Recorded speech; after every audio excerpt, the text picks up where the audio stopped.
우리 신앙생활을 아주 오래 하신 분들이 예전에는 듣지 못했던, 그러나 불과 한 십수년 정도 전부터 간혹 들으신 어떤 우리 교회 용어가 하나 있을 것입니다. 우리 젊은이들은 참 많이 종종 듣는 용어인데, 오랜 세월 신앙생활을 하고 교회 생활을 하신 분들은 조금은 낯설 수도 있는, 그러나 십수년부터 갑자기 귀에 이렇게 들리는 그런 용어 중에서 어노인팅이라고 하는 그런 단어가 있습니다.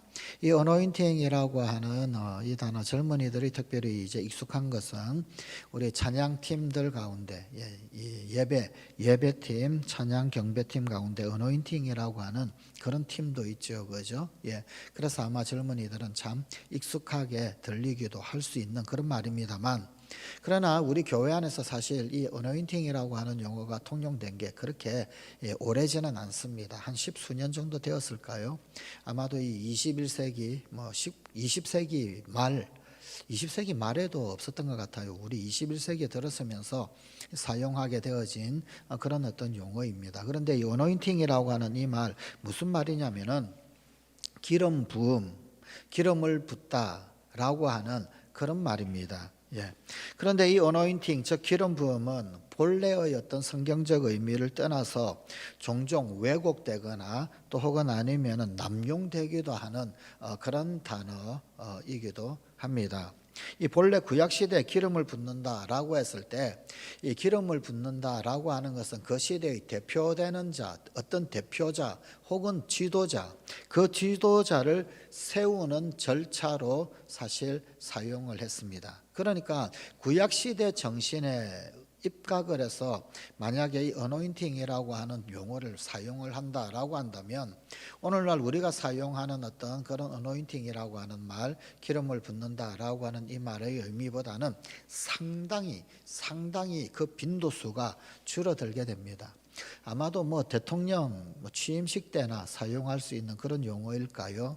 혹은 아니면은 교회에서 담임 목사 위임식이 있을 때 그때나 쓸 수 있는 그 정도, 혹은 아니면 노회나 총회, 총회장, 노회장 그런 경우에 쓸 수 있는 그런 용어 정도가 될 겁니다. 그런데 오늘날에는 이 기름을 붓는다라고 하는 이 기름 부음이라는 어노인팅이라고 하는 말을 사실은 참 광범위하게 사용을 하고 있지요. 하지만 원래 구약에서는 어떤 지도자를 세우는 그런 절차 때 사용하는 그런 용어였었습니다. 예를 들면은 기름을 붓는 세 직종의 부류가 있었습니다. 하나는 왕, 하나는 제사장, 그리고 또 하나는 선지자입니다. 왕과 제사장, 선지자 이들이 세워지게 될 때 어떤 그 양의 뿔, 산양이든 하여간 어떤 그 뿔을 자르면은 그 뿔을 거꾸로 들었을 때 이제 일종의 큰 모양이 되죠, 그죠? 거기에다가 기름을 가득히 채웁니다. 그런데 그 기름을 그 왕이나 선지자나 제사장이 세워질 때 그의 머리에다가 기름을 부었습니다. 그러면서 그 직분이 그저 사람에게서 난 직분이 아니라 이것은 하나님으로부터 비롯된 직분이다라고 하는 의미로 공표를 하는 거예요. 이건 하나님으로부터 왔다라고 하는 공표의 의미로 기름을 부었어요. 그게 원래 구약의 어노인팅이라고 하는 그런 의미였었습니다. 그런데 문제는 뭐냐면은 이런 어떤 사람들, 이 중보의 사명을 위해서 기름 부음을 받은 제사장, 이 제사장에게 요구되는 가장 중요한 어떤 자질은 공감입니다. 왜 그러냐면은 이 제사장은 중개자 역할을 해야 되기 때문입니다. 백성들과 그리고 하나님 사이에 어떤 중개자 역할을 해야 되는데, 그런데 이 중개자 역할을 잘 하려고 하려면은 필요한 자질이 공감이에요. 백성들에게 공감할 수 있고, 그리고 또한 하나님에 대해서도 공감을 할 수 있고, 이 공감이 되어져야 소통이 되잖아요, 그죠? 이렇게 소통이 잘 되어질 때 이 중개 역할을 제대로 잘 할 수 있게 되는 거죠. 백성의 연약함을 공감하고 하나님 앞에 그 짐을 짊어지고 나아가서, 그리고는 대신 그 문제를 해결해 주는 하나님과 인간 사이의 어떤 다리 역할을 잘 감당해야 하는데, 그게 제사장의 할 일입니다.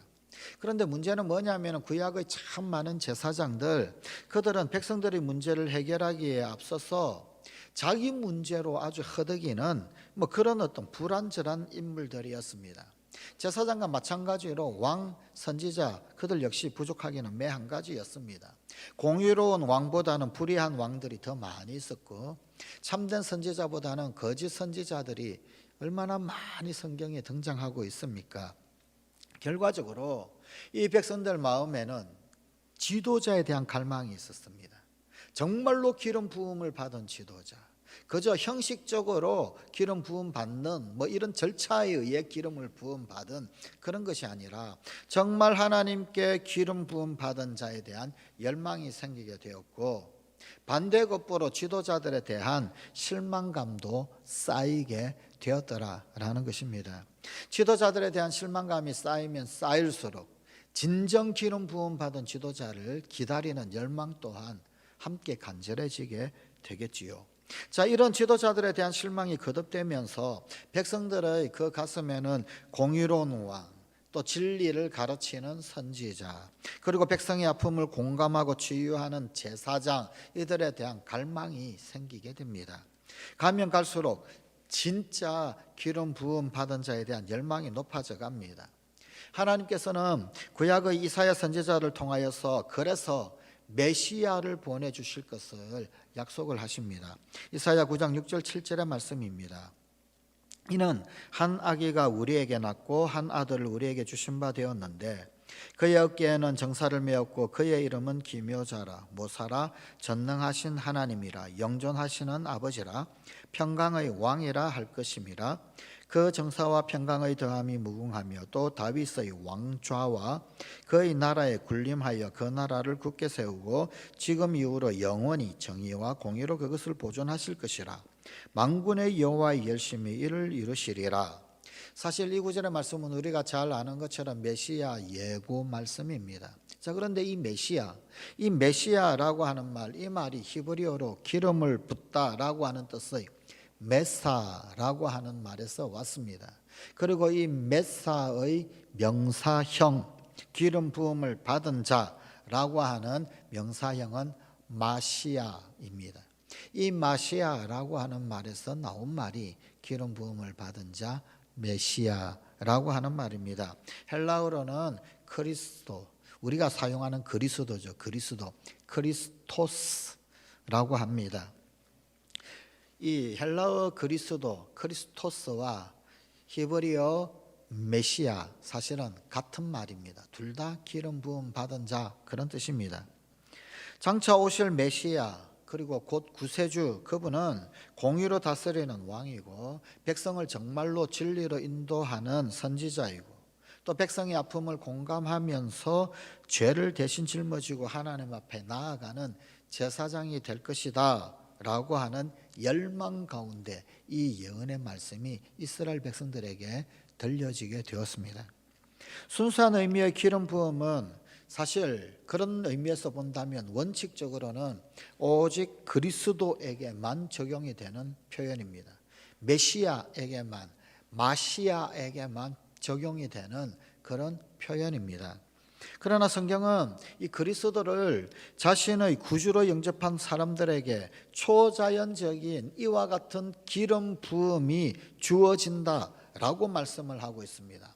그것이 바로 오늘 우리에게 주신 하나님의 말씀인 요한일서 2장 27절의 말씀입니다. 너희는 주께 받은 바 기름 부음이 너희 안에 거하나니. 지금 여기 너희는 성도들을 말합니다. 예수 그리스도를 구주로 믿는 이들을 말합니다. 그들에게 뭐라고 말씀을 주시느냐면 너희는 주께 받은 바 기름 부음이 너희 안에 거한다는 거예요. 구약의 관점에서 본다면 왕에게, 제사장에게, 선지자에게, 그리고 신학적인 의미에서 본다면 오직 그리스도 메시아에게만 주셨던 그 기름 부음, 그런데 그것이 오늘 제자들에게, 성도들에게, 예수 그리스도를 구주로 믿는 모든 이들에게, 그들에게 기름 부음이 있다는 겁니다. 그리고 그 기름 부음이 우리 안에 이미 거하더라라는 겁니다. 그러니 아무도 너희를 가르칠 필요가 없고 오직 그의 기름 부음이 모든 것을 너희에게 가르치며 또 참되고 거짓이 없으니 너희를 가르치신 그대로 주 안에 거하라. 이 말씀은 사실 요한일서 2장 바로 그 앞에 있는 20절의 말씀의 전제에서 시작이 됩니다. 너희는 거룩하신 자에게서 기름 부음을 받고 모든 것을 아느니라. 그러면 우리에게 이런 우리 안에 있는 기름 부음이 어디로부터 온 거냐는 거예요. 거룩하신 자에게서. 그럼 여기 거룩하신 자는 도대체 누구냐라는 겁니다. 우리 모든 인간은 다 불완전하죠. 다 연약한 약점을 가질 수밖에 없습니다. 그런데 그럼에도 불구하고 그리스도와 연합하고 그리스도를 닮아감으로써 그리스도 그분으로부터 기름 부음을 받는 거예요. 그리스도와 연합하여서 그리스도께서 우리에게 초자연적인 기름 부음을 주시고 우리 안에 그 기름 부음을 넣어두시더라는 것입니다. 이것이 바로 우리가 기름 부음을 사모해야 하는 이유입니다. 또한 같은 이유로 기름 부음 받은 지도자가 세워지기를 또한 갈망하는 것입니다. 그렇다라고 한다면 우리 가운데 정말로 진정으로 기름 부음 받은 자, 나도 그러해야 되겠지만 특별히 또한 지도자들, 구약의 어떤 지도자들을 세울 때 이 기름 부음이 어노인팅이 필요했었는데, 그렇다면 오늘날 우리 시대 기름 부음 받은 지도자, 그들의 특성은 도대체 무엇일까요? 누가 도대체 기름 부음 받은 그런 지도자 자질을 가지고 있고 그런 자가 될 수 있을까요? 어노인팅이 가져오는 그 기적의 특성이 도대체 뭘까요? 이 질문에 대한 해답을 얻기 위해서 기름 부음을 받은 예수님이 드러내신 초자연적인 면면들을 살펴보십시다. 우리 주님 예수님은 기름 부음 받으셔서 어떤 일을 하셨는지, 오늘 우리에게 주신 하나님의 말씀은 사도행전 10장의 말씀, 이 10장 38절의 말씀은 사실 베드로 설교 중에 한 대목입니다. 지지난주 수요일에 이 베드로가 고넬료 집에서 설교를 하고 성령이 임하고 그 집의 모든 사람이 세례를 받고 그리고는 그 가이사랴 땅이 선교의 전초기지처럼 되게 되어졌던 그런 말씀 우리가 상고하고 묵상을 했었지요. 그런데 그 고넬료 집에서 설교하던 그 설교 대목 가운데 아주 중요한 한 부분이 바로 오늘 본문의 말씀 사도행전 10장 이 38절의 말씀입니다. 이 대목에서 베드로는 예수님의 생애를 기름 부음의 관점에서, 기름 부음 받으신 자의 관점에서 예수님의 생애를 이렇게 설명을 하고 있습니다. 하나님이 나사렛 예수에게 성령과 능력을 기름 붓듯 하셨음에 그가 돌아다니시며 선한 일을 행하시고 마귀에게 눌린 모든 사람을 고치셨으니 이는 하나님이 함께 하셨음이라. 예수님이 성령의 능력으로 기름 부음을 받으셨습니다. 그래서 행하신 그 첫 번째 사역이 뭐냐? 선한 일이라고 성경은 기록하고 있습니다. 두루 다니시며 선한 일을 행하시고. 예수님의 구원의 첫 번째 목적이 도대체 뭘까요? 예수님이 왜 우리에게 구원을 허락하셨을까? 구원의 첫 번째 목적, 디모데전서 2장 14절입니다. 디도서 2장 14절입니다. 그가 우리를 대신하여 자신을 주심은, 주님이 왜 십자가에 달려 돌아가시고 우리에게 구원을 주셨느냐? 모든 불법에서 우리를 속량하시고 우리를 깨끗하게 하사, 십자가의 그 희생으로 모든 죄를 전부 다 용서하셔서 무슨 일 하기 위해서? 선한 일을 열심히 하는 자기 백성이 되게 하려 하심이라. 주님이 십자가에 달려 돌아가셨고 피를 흘리셨고 희생하신 이유, 자기 백성 되게 하기 위해서. 어떤 자기 백성? 선한 일을 열심히 하는 자기 백성.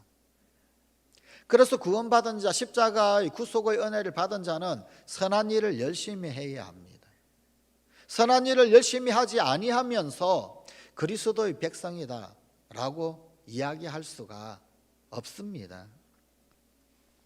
또 에베소서 2장 8절은 구원은 전적인 하나님의 선물이다, 은혜로 말미암은 선물이다 라고 가르칩니다. 그러면서 구원의 진정한 목적에 대하여 그 다음에 나오는 에베소서 2장 10절 말씀 가운데서 이렇게 밝히고 있습니다. 우리는 그가 만드신 바라 그리스도 예수 안에서 선한 일을 위하여 지으심을 받은 자니. 우리는 선한 일을 위하여 지으심을 받은 자라는 거예요. 이 땅에 도대체 왜 태어났을까요? 왜? 물론 대소요리문답 제1번 질문, 인생의 제일 대한 목적이 무엇이뇨? 하나님을 영화롭게 하고 영원토록 그를 즐거워하는 것입니다. 물론 맞습니다.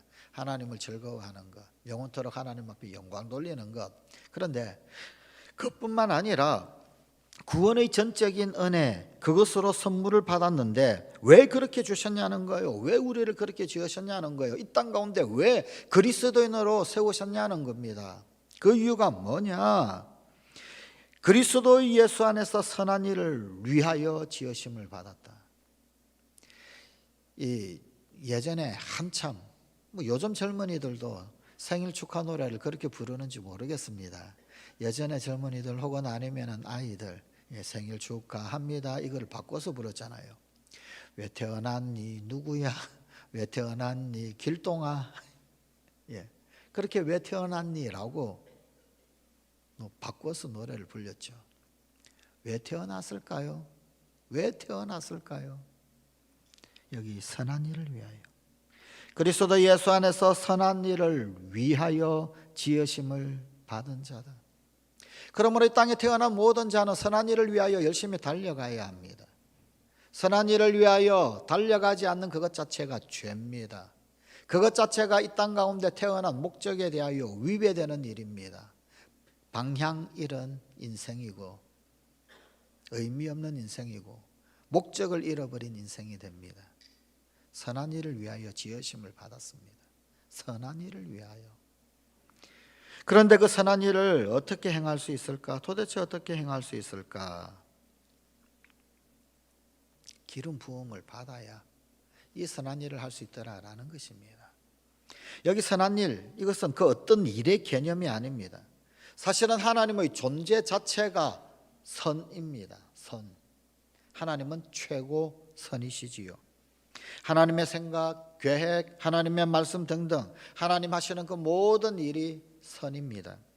즉 우리 기독교의 선은 어떤 상대적인 개념이 아닙니다. 절대적인 개념입니다. 그런데 죄로 말미암아 타락한 우리의 인생에게는 진정한 의미에서 이 선을 행할 능력이 없더라는 겁니다. 선한 행위로서 하나님을 기쁘시게 할 수 있는 그런 도리가 없다라는 뜻입니다. 종교개혁자들은 이 사실을 강조하면서 뭐라고 그랬느냐면 전적 타락이라고 했습니다. 혹은 전적 부패라고 하기도 합니다. 죄인에게는 죄를 짓는 것이 더 자연스러운 일입니다. 타락한 인간이 선을 행한다. 사실 이것 자체가 불가능한 일이 되었습니다. 하지만 이것을 가능하게 하는 길이 있습니다. 주님의 은혜로 성령의 어노인팅, 성령의 기름 부음을 경험하면 선을 행하는 이 일이 가능하게 됩니다. 성경은 특히 정치 지도자들에게도 이 선한 일이 요구된다라고 분명하게 지적하고 있습니다. 요즘 현수막 굉장히 많이 보이죠. 대통령 선거 때보다도 현수막이 더 많이 보이는 것 같아요. 왜냐하면 모든 권세는 궁극적으로 하나님께로부터 주어지는 것이기 때문입니다. 모든 권세는 하나님께로부터 주어진다. 그렇기 때문에 정치 지도자들에게도 이 선한 일은 요구되는 것입니다. 로마서 13장 1절입니다. 각 사람은 위에 있는 권세들에게 복종하라. 권세는 하나님으로부터 나지 않음이 없나니 모든 권세는 다 하나님께서 정하신 바라. 하나님께서 정치 지도자들에게 왜 권세를 주셨을까요? 권세를 주신 목적이 무엇일까요? 로마서 13장 4절입니다. 그는 하나님의 사역자가 되어, 여기 말하는 하나님의 사역자, 로마서 13장에서 이야기하는 것은 소위 사회적 지도자, 정치적 지도자, 권력자들을 이야기합니다. 교회 지도자를 이야기하는 거 아닙니다. 그는 하나님의 사역자가 되어 내게 선을 베푸는 자니라.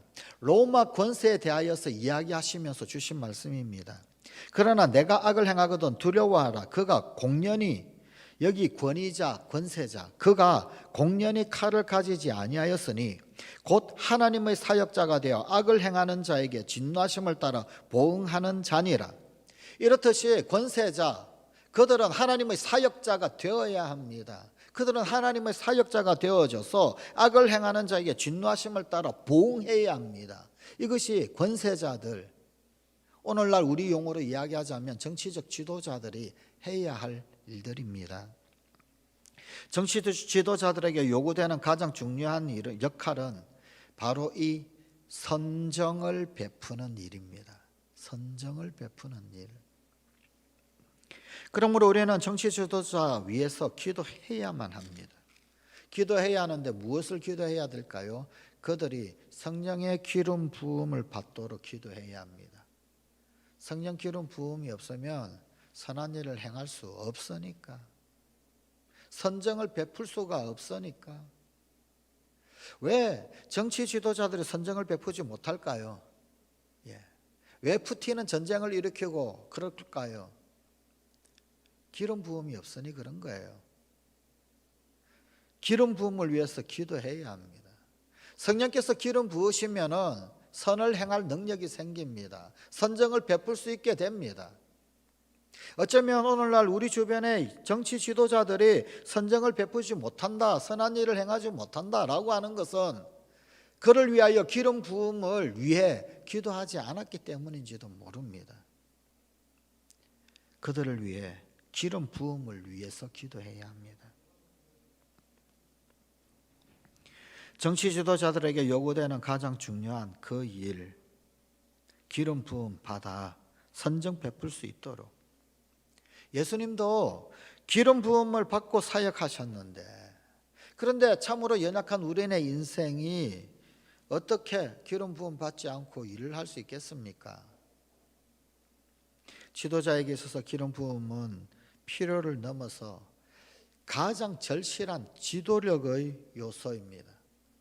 리더십은 이런 이론 저런 이론 무슨 이론 많은 이야기하죠, 그죠? 리더십 이론에 있어서 필요한 몇몇 가지가 있습니다. 비전, 캐릭터, 리더의 캐릭터가 어떠한가, 릴레이션십, 리더는 특별히 사람과 사람 사이에서 일을 하기 때문에 관계가 굉장히 중요해요. 그래서 리더에게 반드시 필요되는 기술 릴레이션십이에요. 비전도 중요하고요, 캐릭터도 중요하고요, 릴레이션십도 중요하고요, 리더십 스킬도 필요합니다. 다 배워야 합니다. 그런데요, 제일 중요한 것은 기름 부음이에요. 지도자는 기름 부음을 받아야 합니다. 그래야 그게 정말로 하나님 원하시는 리더가 될 수 있는 겁니다. 우리는 선거철이 되면 과연 누가 하나님께로부터 기름 부음 받은 지도자인가 분별할 줄 알아야 합니다. 이때 중요한 기준점이 뭐냐? 중요한 기준점은 바로 그에게 선을 행할 의지가 있는가, 그는 선을 행할 의지가 있는가라고 하는 것입니다.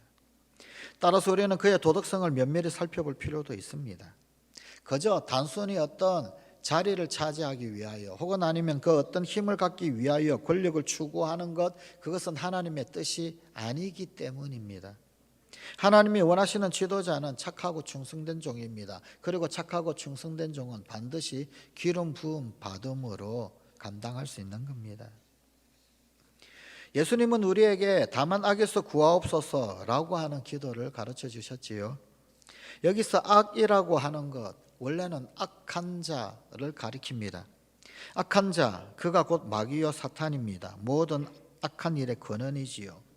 여러분, 도처의 아주 만연한 혼란, 갈등, 거짓과 부패, 아픔과 좌절의 근원에는 사탄의 권세가 도사리고 있습니다. 사탄의 권세를 묶고 영혼의 자유를 얻기 위해서는 이 성령의 기름 부음이 필요합니다. 흉악의 결박을 끊어버리기 위해서는, 그리고 또 오늘 사도행전 10장 38절의 말씀처럼 마귀의 눌림으로부터 치유로 인도하기 위해서는 반드시 성령의 기름 부음이 필요했습니다. 우리 주님 예수님께서 성령과 능력을 기름 붓듯 하신 주의 은혜 받고 한 일이 두 번째가 무엇입니까? 첫 번째는 두루 다니시며 선한 일을 행하셨고, 두 번째는 마귀에게 눌린 모든 사람을 고치셨다. 마귀에게 눌린 자를 고쳐야 합니다. 악한 자를 대적하고 악한 마귀에게 눌린 자들을 고치고 구원하기 위해서 성령의 능력이 필요합니다. 이것이 바로 인류의 자유를 위해서 2000년 전에 우리 주님 예수님 이 땅 가운데 오셨고 구원의 사역을 다하고 떠나시면서 성령이 오시겠다라고 약속하셨던 이유이기도 합니다. 성경이 우리들에게 가르치는 것 여러 가지 있는데 그 가운데 가장 중요한 가치 중의 하나는 자유입니다. 자유. 예수님은 자유를 주기 위해서 오셨다라고 해도 과언이 아닙니다. 갈라디아서 5장 1절의 말씀입니다. 그리스도께서 우리를 자유롭게 하려고 자유를 주셨으니 그러므로 굳건하게 서서 다시는 종의 멍에를 매지 말라. 이 갈라디아서 5장 1절의 말씀을 자유의 대헌장이라고 명명합니다. 우리 기독교의 마그나 카르타라고 부르기도 합니다. 성경의 마그나 카르타. 현실의 삶 가운데서 어떤 요소들이 우리를 속박하고 있는가 그것을 먼저 살펴보고 물어볼 필요가 있습니다. 그리고 그것이 정치적 속박이든 아니면 경제적 속박이든 아니면 사회적 속박이든 막론하고 우리로 하여금 노임을 받게 하고 병든 민족을 치유하고 건강한 미래로 인도할 수 있는 지도자가 누군가 그것을 물어야 합니다. 지도자는 자기 자신뿐만 아니라 다른 사람의 구원도 도울 수 있어야 합니다. 성령은 자유의 영입니다. 치유하시는 영입니다. 그리고 이 성령의 기름 부음이 있어야 비로소 좀 더 자유로운 내일을 꿈꿀 수 있게 됩니다. 그래서 우리에게 필요한 지도자는 성령의 기름 부음이 있는 지도자, 정말로 어노인팅이 있는 지도자인 것입니다. 누구를 세워야 할 것인가? 성령의 기름 부음이 있는 자, 기름 부음이 있는 자. 성령의 기름 부음이 있으면 참된 분별력을 갖도록 인도해 주십니다. 하나님이 세우신 지도자를 우리 인간의 제도를 따라서 선거를 통해서 분별해 낸다? 결코 쉽지 않습니다. 그 구성원들이 깨어있지 않는 이상, 그 구성원들이 기름 부으심을 사모하지 않는 이상, 그리고 그 구성원들이 기름 부음이라고 하는 것을 알지 못하는 이상 제대로 된 참된 지도자를 선거를 통해서 세우기는 사실은 굉장히 요원합니다. 결국 누구의 책임입니까? 지도자 하겠다는 사람들만의 책임일까요? 아니요. 그 사람뿐만 아니라 선거를 하는 사람, 그의 책임이기도 합니다. 그에게 먼저 기름 부음이 있어야, 그래야 기름 부음을 사모하는 마음으로 기름 부음 받는 자가 도대체 누구일까를 볼 수 있게 되겠죠. 실제로 삶의 중요한 결정 앞에서 오로지 말씀만 가지고 그리고 하나님의 뜻을 분별해낸다, 그게 어디 그리 쉬운 일이던가요? 쉽지는 않겠죠. 그러나 그렇다라고 해서 결코 절망할 필요가 없습니다. 성경은 그럼에도 불구하고 우리에게 희망이 있고 소망이 있다라고 알려주십니다. 바로 오늘 본문 말씀인 요한일서 2장 27절이 그것을 우리에게 똑똑히 분명히 알려주고 있습니다. 다시 읽어드립니다. 너희는 주께 받은 바 기름 부음이 너희 안에서 거하나니 아무도 너희를 가르칠 필요가 없고 오직 그의 기름 부음이 모든 것을 너희에게 가르치며 또 참되고 거짓이 없으니 너희를 가르치신 그대로 주 안에 거하라. 등잔에 기름이 있어야 불을 밝힐 수 있겠죠. 이 말은 기름이 있다라고 한다면 어떤 등이라도 빛을 낼 수가 있다라는 말로 해석을 할 수가 있습니다. 우리 안에 거하시는 그 성령의 기름 부음으로 말미암아서 참과 거짓을 분별을 하고 바른 선택을 할 수 있다라는 것입니다. 구약시대처럼 굳이 선지자나 혹은 아니면 제사장을 굳이 찾아가지 않아도 된다. 그것이 바로 이 어노인팅이에요. 기름 부음이에요. 기름 부음을 받은 자, 그가 누리는 축복입니다. 다시 그 말씀을 읽어드릴까요? 너희는 주께 받은 바 기름 부음이 너희 안에 거하나니 아무도 너희를 가르칠 필요가 없고 오직 그의 기름 부음이 모든 것을 너희에게 가르치며 또 참되고 거짓이 없으니 너희를 가르치신 그대로 주 안에 행하라. 기름 부으심이 우리를 가르치신다는 거예요. 성경은 이 성령이 바로 분별의 영이시다라고 하는 것을 곳곳에서 우리에게 알려주시고 있습니다. 요한일서 4장 1절입니다. 사랑하는 자들아, 영을 다 믿지 말고 오직 영들이 하나님께 속하였나 분별하라. 많은 거짓 선지자가 세상에 나왔습니다. 오래전 이스라엘이 남과 북으로 갈라지고 분단되어서 한민족, 우리나라 민족, 이 한민족 못지않게 그렇게 산산이 나뉘어지고 갈라졌던 때가 있었지요. 하나님께서는 당신의 마음에 합한 사람, 다시 말하면 다윗, 그 다윗에게 기름을 부으셨어요. 그래서 민족을 통일을 하고 새 시대를 열 준비를 하셨습니다. 어쩌면 지금과 같은 이때 구약시대 다윗과 같은 리더가 있다라고 한다면, 그러면은 우리가 지도자를 세운다라고 하는 것은 얼마나 쉬운 일이겠습니까? 오늘날 하나님의 사람이 보이지 않는다라고 해서 우리가 그 어떤 선거권을 포기해도 될까요? 그렇지는 않습니다. 하나님께서는 당신의 뜻을 이루기 위해서 역사에 주권적으로 개입하시는 분이십니다. 그래서 때로는 믿지 않는 정치자들까지도 하나님은 도구로 사용하십니다. 성경에는 곳곳에 이런 예가 많이 있습니다. 여러분, 구약의 느부갓네살 왕 어떻게 생각하십니까? 그는 하나님이 사용하시는 지도자일까요? 아닐까요? 철저한 유대인적 관점에서 본다면 이방인의 왕이니 관심을 둘 필요가 없겠죠. 그런데 미안하게도 하나님은 느부갓네살을 나의 종이라고 표현하셨습니다. 바사의 고레스 왕은 어떨까요? 그 역시 이방인의 왕입니다. 그런데 성경은 그에게 관심을 둘 필요가 전혀 없을 텐데도 이 고레스를 향하여서도 하나님의 종, 느부갓네살도 하나님 종이라고 그러고요, 고레스도 하나님의 종이라고 그렇게 이야기합니다. 그 대표적인 고레스 왕, 그는 유대인이 아니었죠. 그렇다라고 해서 하나님을 믿는 이방인도 아니었습니다. 그런데도 성경은 하나님께서 그에게 기름을 부으셨다라고 말씀합니다. 이사야서 45장 1절입니다. 여호와께서 그의 기름 부음을 받은 고레스에게, 고레스가 하나님의 기름 부음을 받았다. 어떻게 생각하십니까? 고레스가 하나님의 기름 부음을 받았습니다. 여호와께서 그의 기름 부음을 받은 고레스에게 이같이 말씀하시되, 내가 그의 오른손을 붙들고 그 앞에 열국을 항복하게 하며 내가 왕들의 허리를 풀어 그 앞에 문들을 열고 성문들이 닫히지 못하게 하리라. 역사 속에서 이 페르시아 왕 고레스, 이 고레스는 이스라엘을 포로로 삼았던 바빌론을 멸망시켰습니다. 그리고는 그가 포로 귀환을 명하게 됩니다. 고레스 왕이, 이 바사국, 이 페르시아의 고레스가 예루살렘으로 돌아가라, 가서 성전 짓고 성벽 재건하고, 바로 그 명을 한 지도자가 이 고레스였습니다. 성경은 한 시대를 위하여서 하나님이 예비하신 자라고 인정하고 있는 것입니다.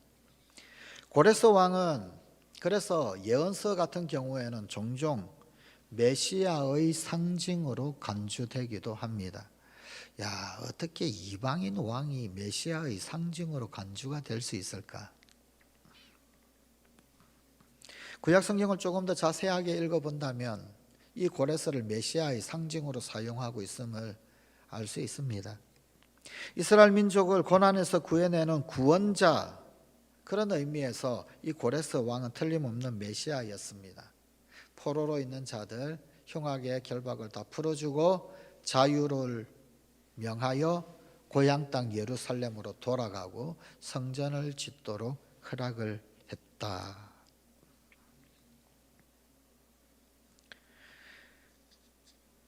그런 의미에서 고레스 왕은 메시아였습니다. 당시 상황은 아시리아에 의해서 북이스라엘 완전히 멸망당했고 바벨론에 의해서 남왕국 유다도 완전히 멸망당했습니다. 이스라엘이 지구상에 흔적도 없이 사라져 버렸어요. 그런 운명에 처해지게 되었습니다. 그런데 그 어려운 시기에 이스라엘 민족의 귀향 그리고 성전 건축을 허락한 이 고레스는 그야말로 메시아의 견줄만큼 고마운 지도자였죠. 이사야서 42장 1절에서 3절의 말씀입니다. 그러면서 주신 내용의 말씀이 이 말씀이에요. 사실은 이중적 의미가 있습니다. 내가 붙드는 나의 종 내 마음에 기뻐하는 자 곧 내가 택한 사람을 보라. 내가 나의 영을 그에게 주었은즉 그가 이방의 정의를 베풀리라. 그는 외치지 아니하며 목소리를 높이지 아니하며 그 소리를 거리에 들리게 하지 아니하며 상한 갈대를 꺾지 아니하며 꺼져가는 등불을 끄지 아니하고 진실로 정의를 시행할 것이며.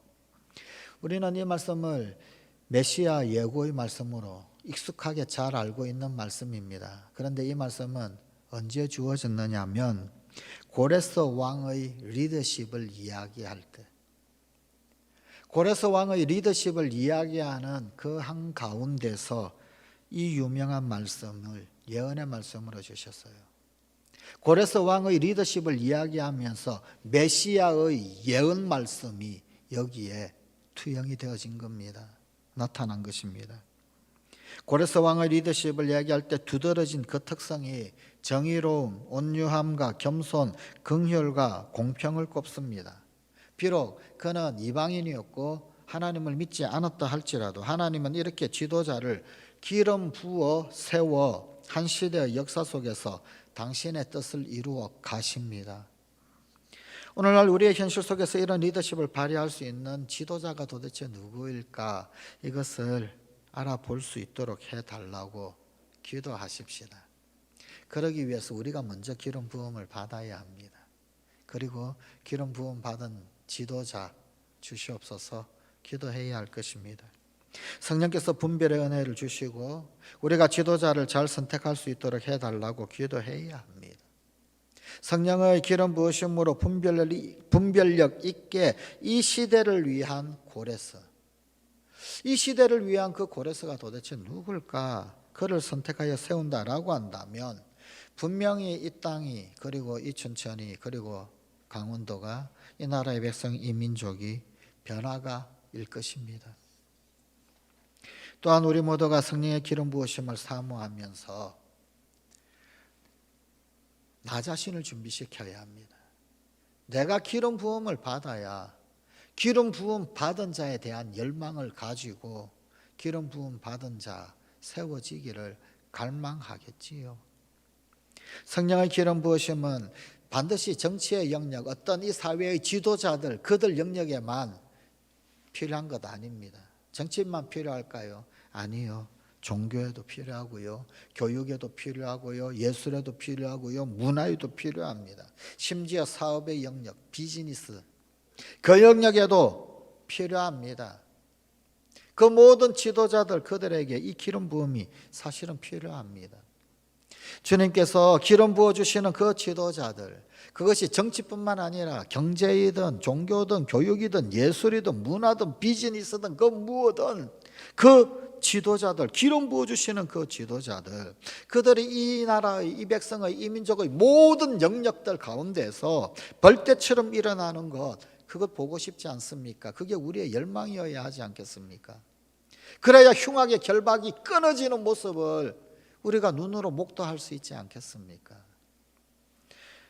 지금 이 땅이 바로 그런 기적이 필요하지 않습니까? 모든 흉악의 결박이 끊어지는 모습들, 그 기적이 필요하지 않습니까? 언제까지 기름 부으심을 도외시하면서 모른 척 하겠습니까? 지금이야말로 그래서 정말 성령의 기름 부으심을 사모해야 할 때입니다. 교회도, 사회도, 교육도, 예술도, 정치도 기도하십시다. 하나님, 성령의 기름 부음 받아서 방언하고 예언하고 그것만 집중하는 것이 아니라 진정한 기름 부으심의 의미, 그것을 깨달아 알게 하시고 분별할 줄 알게 하시고 정말 성령의 그 기름 부으심을 사모할 줄 알게 하여 주시옵소서. 그래야 이 나라의 백성이, 이 민족이 살고 이 땅의 교회들이 살고 우리의 자녀들이 살고 성도들이 살고 성교가 살고 살아나는 역사들, 흉악의 결박이 끊어지는 그 역사들이 일어나지 않겠습니까? 바로 지금 이 나라의 백성, 이 민족 가운데, 이 땅의 교회들 가운데, 이 땅의 성도들 가운데 그 강력한 기름 부으심의 기적이 필요함을 고백합니다. 지금이야말로 성령의 기름 부으심을 사모할 줄 아는 이 나라의 백성, 이 민족, 이 땅의 성도들이, 특별히 우리 성관 가족들이 되게 하여 주시옵소서. 우리 주 예수님 이름으로 기도드리옵나이다. 아멘.